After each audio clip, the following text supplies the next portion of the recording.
Efa fanaon'ny Fondation Telma isan-taona ny manao asa soa eo amin'ny sehatry ny fanabeazana, ny fahasalamana, ny fampandrosoana maharitra ny teknôlôjia vaovao ary ihany koa ny fanampinan'ny maha-olona manavao hatrandry izany fomba entina miasa izany moa izy ireo mba ahafahan'ny vahoaka malagasy miaina tanteraka ao anatin'ny asa-ramanitra mazava ho azy ny Fondation Telma no tompo-marika amin'ireo asa sosialy ireo.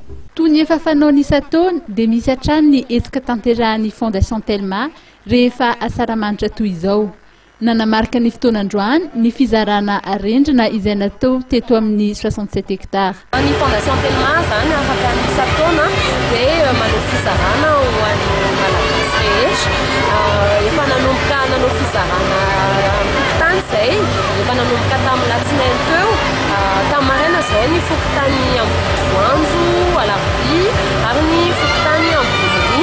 Izay no nataonay ary izao après-midi izao tsika dia eto amin'ny 67 hectares eto amin'ny havana mizara arendrina ho an'ny ankizy eto amin'ity fokotany ity miaraka amin'ny Seven Communication anao défilé ana carnaval manomboka amin'ny enina dia toy amin'ny tany mena Elise hatramin'ny alina ho an'ity événement antsoina hoe défilé arendrina ity zany 500 arendrina no zarain'ny Fondation Telma sy ny Seven Communication fa miakapobeana amin'ny asa-ramanitra ity ny Fondation Telma dia 2000 no arendrina zaraina.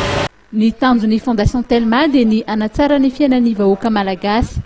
Ho fanampin'ireo tetikasa-goavana amin'ny lavitrezaka dia mitohy hatrany ny asa ataony hanatsarana ny andavanandron'ny mponina amin'ny alalan'ireo hetsika mifanandrify amin'ny vanim-potoana toy ny fankalazana ny fetin'ny fahaleovantena, ny fidiran'ny mpianatra ary ny fetin'ny Noely.